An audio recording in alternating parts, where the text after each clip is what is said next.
Good morning everyone, welcome to Eklavya PCS. मैं निशित मिश्रा स्वागत करता हूं आपका एकलव पीसीएस में। और आज हम पढ़ने वाले हैं 29 मई 2020 के टॉप 10 करंट क्वेश्चंस। तो अगर आप हमारे चैनल पर नए हैं तो चैनल को लाइक कीजिए और चैनल को सब्सक्राइब कीजिए और वीडियो को लाइक कीजिए। और अगर आप इस वीडियो लेक्चर की PDF प्राप्त करना चाहते हैं तो हमारे टेलीग्राम चैनल पर जाकर के आप उसे ज्वाइन कर लीजिए। टेलीग्राम एप्लीकेशन में जाकर के एकलव पीसीएस को सर्च कीजिए और वहाँ आप उस चैनल को ज्वाइन कर लीजिए। ये PDF वहाँ आपको प्रतिदिन मुफ्त में मिल जाती है। तो चलिए बिना किसी देरी के शुरू करते हैं। यहाँ पर प्रश्न नंबर 1 देखिए। यहाँ पर पहला प्रश्न है, भारत का कच्चा इस्पात उत्पादन वर्ष 2020 के किस महीने में 65% गिरकर 31.3 लाख टन पर आ गया है? कच्चा इस्पात यानी रॉ स्टील जो है उसका उत्पादन 2020 में किस महीने में 65% गिरकर 31.3 लाख टन पर आ गया है? ऑप्शन है फरवरी, मार्च, अप्रैल और मई। और इस सवाल का सही जवाब है विद्यार्थियों अप्रैल।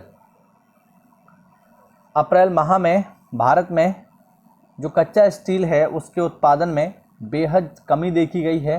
तकरीबन 65% की कमी देखी गई है। अब इसका कारण क्या है? तो इसका कारण बेहद ही आसान है।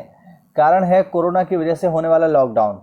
अब कोरोना की वजह से लॉकडाउन चल रहा है, सारी फैक्ट्रियां बंद हैं, तो प्रोडक्शन भी घट गया है। अगर हम पिछले माह से इसकी तुलना करें तो आप देख पाओगे, विश्व इस्पात संघ के द्वारा जारी एक रिपोर्ट के अनुसार भारत का कच्चा इस्पात उत्पादन अप्रैल 2020 में 65% गिरकर 31.3 लाख टन पर आ गया है, जबकि मार्च 2020 में कच्चे इस्पात का उत्पादन 86.5 टन था। तो आप देख सकते हैं मार्च में ये प्रोडक्शन था 86.5 लाख टन, जबकि अप्रैल के महीने में ये घटकर केवल 31.3 लाख टन रह गया है। तो आधे से भी ज़्यादा की यहाँ पर कमी हो गई यहाँ पर। तो इसी वजह से ये जो है बहुत ज़्यादा कमी देखने को मिल रही है। तकरीबन 65% की कमी देखने को मिली है हमें अप्रैल महीने में। चलिए देखते हैं अगला सवाल। यहाँ पर, चार धाम यात्रा को सुखद बनाने के लिए किस राज्य में बॉर्डर रोड्स ऑर्गेनाइजेशन, इसे कहा जाता है BRO, ये है बॉर्डर रोड ऑर्गेनाइजेशन। ध्यान रखेंगे भारत के जितने भी ऐसे प्रांत हैं जो अंतर्राष्ट्रीय सीमा बनाते हैं, वहाँ पर सीमावर्ती क्षेत्रों में रोड बनाने का काम BRO का ही है। अगर आपने कभी उत्तराखंड या हिमाचल की यात्रा की होगी तो वहाँ पर पहाड़ों पर आपको BRO के बोर्ड लगे मिल जाएंगे। BRO का मतलब होता है बॉर्डर रोड ऑर्गेनाइजेशन। तो किस राज्य में BRO की टीम ने चंबा के नीचे 440 मीटर लंबी सुरंग बनाई है? ठीक है, सवाल है चार धाम यात्रा को सुखद बनाने के लिए किस राज्य में BRO ने चंबा के नीचे 440 मीटर लंबी सुरंग बनाई है? ऑप्शन अरुणाचल प्रदेश, जम्मू एंड कश्मीर, उत्तराखंड और राजस्थान। और इस सवाल का सही जवाब है विद्यार्थियों उत्तराखंड।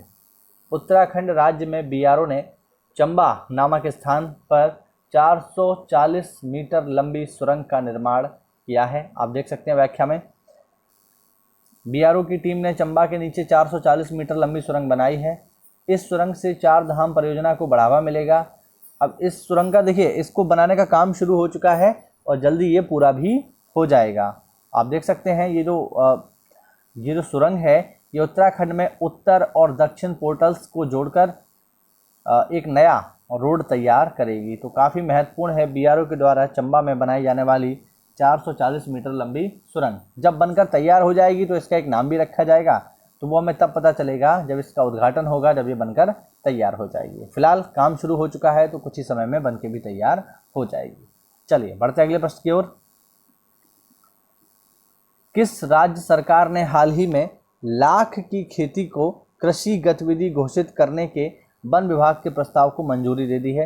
विद्यार्थियों ये सवाल बहुत ही ज़्यादा महत्वपूर्ण है, आप इसे समझ लीजिए। एग्ज़ाम में इस तरीके के सवाल बहुत पूछे जाते हैं। ये पर्यावरण से, एग्रीकल्चर से जुड़ा हुआ प्रश्न है, तो ये आपको पता होना चाहिए। किस राज्य सरकार ने हाल ही में लाख की खेती को कृषि गतिविधि घोषित कर दिया है? ऑप्शन है बिहार, तमिलनाडु, कर्नाटक और छत्तीसगढ़। और इस सवाल का सही जवाब है विद्यार्थियों छत्तीसगढ़। छत्तीसगढ़ की भूपेश बघेल सरकार ने लाख की खेती को कृषि गतिविधि घोषित कर दिया है। तो इससे पहले क्या ये कृषि नहीं थी? तो विद्यार्थियों कृषि थी तो, लेकिन इसको कृषि का दर्जा प्राप्त नहीं था। यानी इसे आदिवासी लोग अपने क्षेत्रीय स्तर पर, अपने लोकल स्तर पर इसको किया करते थे। सरकार की ओर से इस प्रकार की खेती को करने के लिए कोई भी सहायता नहीं मिलती थी। लेकिन चूंकि अब इसको सरकार ने कृषि घोषित कर दिया है, इसीलिए इसे कृषि के आधार पर बैंकों से लोन मिलने में आसानी होगी तथा सहकारी कृषि के माध्यम से जो किसानों को लोन मिलता है, जो सहायता मिलती है सरकार की ओर से, वो भी अब लाख के किसानों को मिल पाएगी।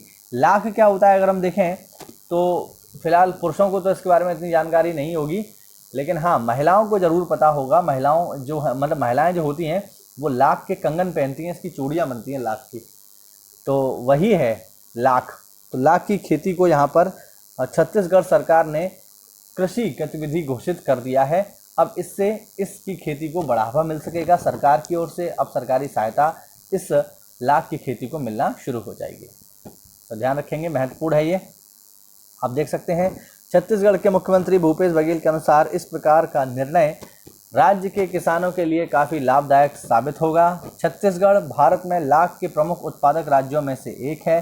छत्तीसगढ़ में लाख की खेती की अपार संभावनाएं हैं। तो इसी को ध्यान में रखते हुए सरकार ने फैसला लिया है कि अब इसे कृषि का दर्जा दे दिया जाए। चलिए बढ़ते हैं अगले प्रश्न की ओर। अगला प्रश्न है, कोरोना संकट के बीच कौन विश्व का तीसरा सबसे अमीर शख्स बन गया है? दुनिया का सबसे तीसरा अमीर आदमी। ऑप्शन है Mukesh Ambani, Bill Gates, Mark Zuckerberg या सत्या नडेला। तो भैया इस सवाल का सही जवाब है मार्क जुकनबर्ग, जो कि फेसबुक के संस्थापक हैं। मार्क जुकनबर्ग वो बन गए हैं इस लॉकडाउन में दुनिया के तीसरे सबसे अमीर आदमी। अगर हम देखें दुनिया के सबसे अमीर आदमी कौन है, तो वो है अमेज़ॉन जो कंपनी है उसके मालिक बेज जोसेफ, ठीक है।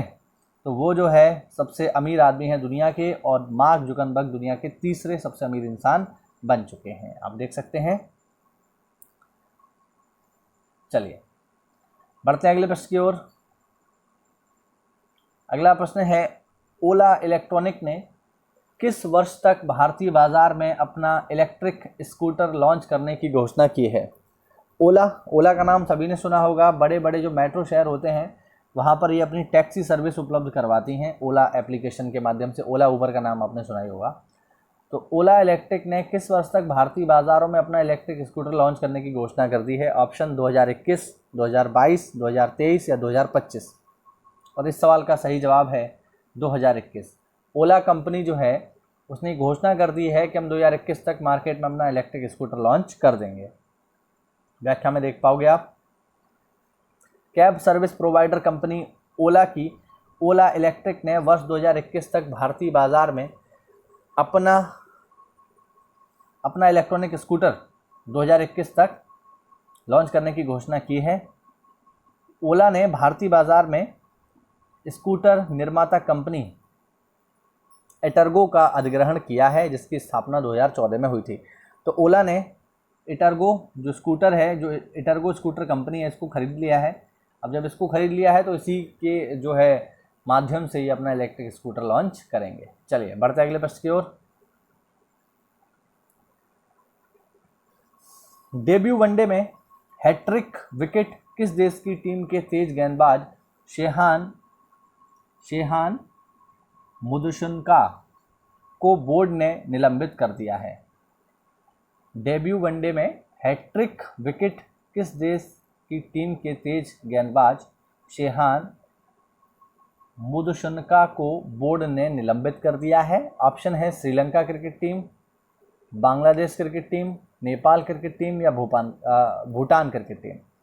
तो किस देश के तेज गेंदबाज हैं ये शेहान, जिनको निलंबित कर दिया गया है रिसेंटली? तो ये हैं श्रीलंका टीम के तेज गेंदबाज। नाम इनका थोड़ा सा अजीब है, शेहान मुदुशुनका, ठीक है।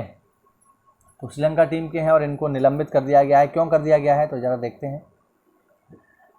डेब्यू वनडे में hattrick wicket Sri Lanka cricket team के तेज गेंदबाज शेहान मुदुशुनका को ड्रग्स रखने के आरोप में गिरफ्तार किए जाने के बाद बोर्ड ने निलंबित कर दिया है। बोर्ड ने उन्हें क्रिकेट के सभी फॉर्मेट से बैन करने का फैसला किया है। ये जो शेहान नामक तेज गेंदबाज थे श्रीलंका के, इनके पास ड्रग्स पकड़ी गई, इसके बाद बोर्ड ने इन्हें आजीवन निलंबित कर दिया है। क्रिकेट के सभी फॉर्मेट से, इंटरनेशनल, वनडे, 2020, टेस्ट, सभी से। चलिए बढ़ते अगले प्रश्न की ओर। 28 मई को विश्व भर में कौन सा दिवस मनाया जाता है? 28 मई को विश्व भर में कौन सा दिवस मनाया जाता है? ऑप्शन: स्वच्छता दिवस, स्वच्छता शोध दिवस, मासिक धर्म स्वच्छता दिवस या विश्व संविधान दिवस। और 28 मई को हम मनाते हैं मासिक धर्म स्वच्छता दिवस। 28 मई को प्रतिवर्ष मासिक धर्म स्वच्छता दिवस मनाया जाता है।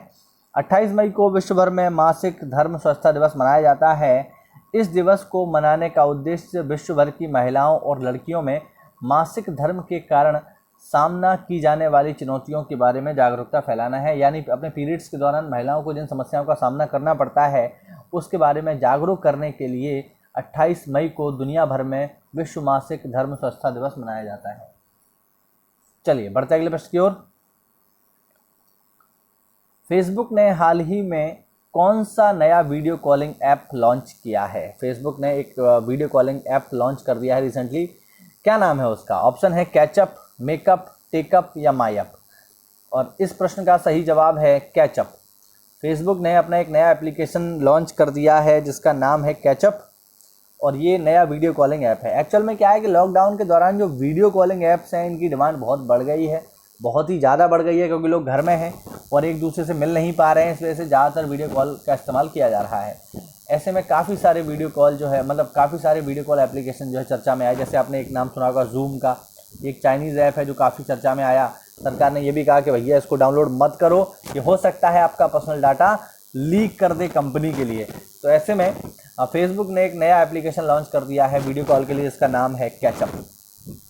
आप देख सकते हैं फेसबुक ने नया वीडियो कॉलिंग ऐप कैचअप नाम से लॉन्च किया है जो बिना फेसबुक अकाउंट के काम करेगा। ये अच्छी बात है कि इसके लिए आपका फेसबुक अकाउंट होना ज़रूरी नहीं है और एक ऐप में एक साथ 8 यूज़र वीडियो कॉल कर पाएंगे, यानी इसमें एक साथ 8 लोग कनेक्ट हो सकते हैं। यह ऐप यह भी बता देगा कि यूज़र वीडियो कॉल करने के लिए उपलब्ध है या नहीं। तो ये तो सामान्य सी बात है, अगर आपका कॉल रिसीव हो जाएगा तो मतलब यूज़र उपलब्ध है और कॉल नहीं उठाया जा रहा है मतलब उपलब्ध नहीं है। तो इसमें तो मुझे नहीं लगता कि कोई नई टेक्नोलॉजी घुसाने की ज़रूरत थी कि ये भी होना चाहिए, तो नॉर्मल बात है। चलिए बढ़ते अगले प्रश्न की ओर। यहाँ पर देखें क्वेश्चन नंबर 9। केंद्र सरकार ने हाल ही में किसे नाइजर गणराज्य में भारत का नया राजदूत नियुक्त किया है? ऑप्शन: राहुल सचदेवा, कमल त्यागी, पी.के. नायर या मनोहर सिंह। नाइजर गणराज्य में भारत के नए राजदूत बन गए हैं पी.के. नायर। ध्यान रखेंगे नाइजर गणराज्य, नाइजर एक अफ्रीकी देश है। आप लोग मुझे कमेंट करके बताएंगे कि नाइजर की राजधानी क्या है, इसकी राजधानी क्या है, ये आप लोग मुझे कमेंट करके बताएंगे कि नाइजर गणराज्य की राजधानी क्या है। अफ्रीकी देश है नाइजर और यहाँ के नए भारतीय राजदूत बन गए हैं पी.के. नायर। आप देख सकते हो व्याख्या में केंद्र सरकार ने पी.के. नायर को नाइजर गणराज्य में भारत का नया राजदूत नियुक्त करने की घोषणा की है। वह वर्तमान में हम्बनटोटा में भारत के महावाणिज्य दूत के रूप में तैनात हैं। उनके शीघ्र ही कार्यभार संभालने की संभावना है। उनकी नियुक्ति राजेश अग्रवाल के स्थान पर की गई है। तो ध्यान रखेंगे पी.के. नायर बन गए हैं नाइजर गणराज्य के नए राजदूत। चलिए बढ़ते हैं अंतिम प्रश्न की ओर। हाल ही में किस देश में भारतीय पुरातत्व सर्वेक्षण विभाग को 1100 साल पुराना शिवलिंग मिला है? बहुत ही महत्वपूर्ण है। ASI की एक नई फाइंडिंग हुई है। ASI मतलब आर्कियोलॉजिकल सर्वे ऑफ इंडिया।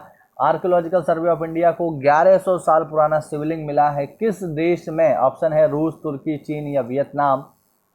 और ASI को ये 1100 साल पुराना मंदिर मिला है वियतनाम में। मंदिर नहीं है, बेसिकली शिवलिंग है, खुदाई हुई है, उसके बाद वो शिवलिंग मिला है। आप फोटो में देख पाओगे, कोई दिक्कत नहीं है, ठीक है। तो ASI को 1100 साल पुराना शिवलिंग मिला है वियतनाम में।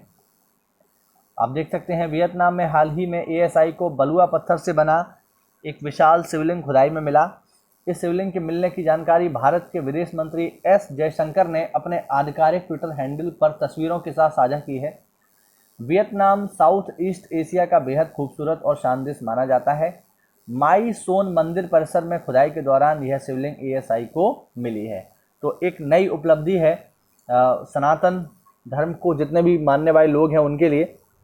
कि 1100 साल पुराना एक शिवलिंग मिला है। देखिए भारत में शिवलिंग मिलता तो ये इतनी बड़ी बात नहीं थी, क्योंकि भारत में तो है ही सनातन धर्म, यहाँ की तो जन्मभूमि है, तो इस वजह से यहाँ मिलना इतनी बड़ी बात नहीं थी। लेकिन वियतनाम में मिला है तो ये बहुत बड़ी बात है, यानी कहीं ना कहीं वियतनाम तक सनातनियों का प्रभाव था, प्राचीन सनातन धर्म जो है फैला हुआ था, तो इस वजह से वहाँ शिवलिंग मिला है। काफ़ी महत्वपूर्ण बात है, ये ध्यान रखिएगा, एग्जाम में पूछी जा सकती है।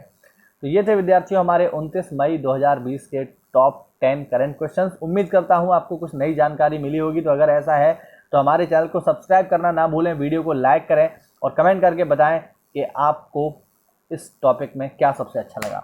और हाँ, नाइजर की राजधानी जरूर मुझे आप कमेंट बॉक्स में बताएंगे। तो आज के लिए इतना ही रखते हैं, मिलते हैं अगली क्लास में, तब तक के लिए स्टे होम, स्टे सेफ, जय हिंद, जय भारत।